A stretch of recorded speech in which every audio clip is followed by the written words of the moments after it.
ওয়ালাইকুম রহমতুল্লাহি আবরাকাতুহ।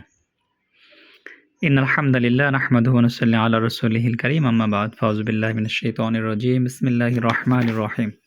স্মরণশক্তি বৃদ্ধির একটি আমল বলে দিচ্ছি। তাদের মেধাশক্তি, স্মরণশক্তি কমে গিয়েছে অথবা কম, অথবা ভুলে যাওয়ার প্রবণতা রয়েছে, অথবা বাচ্চা পড়াশোনা করতে চায় না, অথবা যে কোনো মানুষ পড়াশোনা কম বুঝে, জ্ঞান স্মৃতিশক্তি কম, মেধাশক্তি কম, তাদের জন্য আমলটি অত্যন্ত পরীক্ষিত এবং কার্যকরী ইনশাআল্লাহ।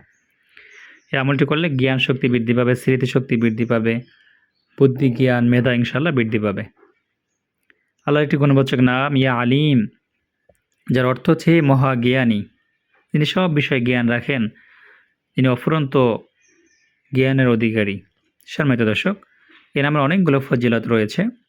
জ্ঞান বুদ্ধি বৃদ্ধি পায়, গুনাহ মাফ হয়, স্মরণশক্তি বৃদ্ধি পায় এবং যে কোনো কাজের পরিণতি সম্পর্কে জানা যায়। তো আজকের আমলটি হচ্ছে যাদের স্মৃতিশক্তি কম তাদের জন্য। আমলটি করার নিয়ম হচ্ছে, আপনি যদি কারোর জন্য করে দিতে চান সেটাও পারবেন, নিজের জন্য করতে পারবেন। 1 বোতল পানি নেবেন এবং সামান্য পরিমাণ মিষ্টি জাতীয় কোনো জিনিস, চিনি অথবা মধু নেবেন অথবা কিশমিশ। কয়েকবার দুরূদ শরীফ পাক পবিত্র অবস্থায় কয়েকবার দুরূদ শরীফ পাঠ করবেন, 3 বার 5 বার অথবা 7 বার। তারপর আল্লাহ তাআলার এই গুণবাচক নামটি ইয়া আলিম, ইয়া আলিম 121 বার পাঠ করবেন। ইয়া আলিম, ইয়া আলিম 121 বার পাঠ করে ওই পানিতে এবং মিষ্টি জাতীয় দ্রব্যের উপর ফু দিয়ে দিবেন। চিনি অথবা মধু অথবা কিশমিশ যে কোনো একটা নেবেন, ওই পানিতে এবং ওই দ্রব্যে ফু দিয়ে দিবেন।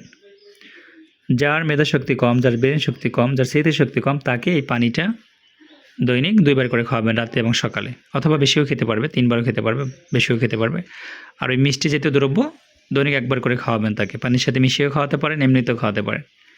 এভাবে যদি টানা 21 থেকে 41 দিন খাওয়াতে পারেন ইনশাআল্লাহ, এর ভিতরে আল্লাহর রহমতে, আল্লাহর মেহেরবানিতে এই নামের উসিলা করে তারা স্মরণশক্তি মেধাশক্তি বৃদ্ধি পাবে ইনশাআল্লাহ। ভিডিওটি অত্যন্ত উপকারী একটি ভিডিও, তাই শেয়ার করে দিবেন, অন্য ভাই যেন দেখতে পারে। লাইক দিবেন যাতে করে সকলের কাছে পৌঁছে যেতে পারে। আল্লাহ আমাদের সকলকে আমলটি করার তৌফিক দান করুক। কোনো প্রশ্ন থাকলে উক্ত নাম্বারে হোয়াটসঅ্যাপে যোগাযোগ করবেন। আসসালামু আলাইকুম ওয়া রাহমাতুল্লাহি ওয়া বারাকাতুহু।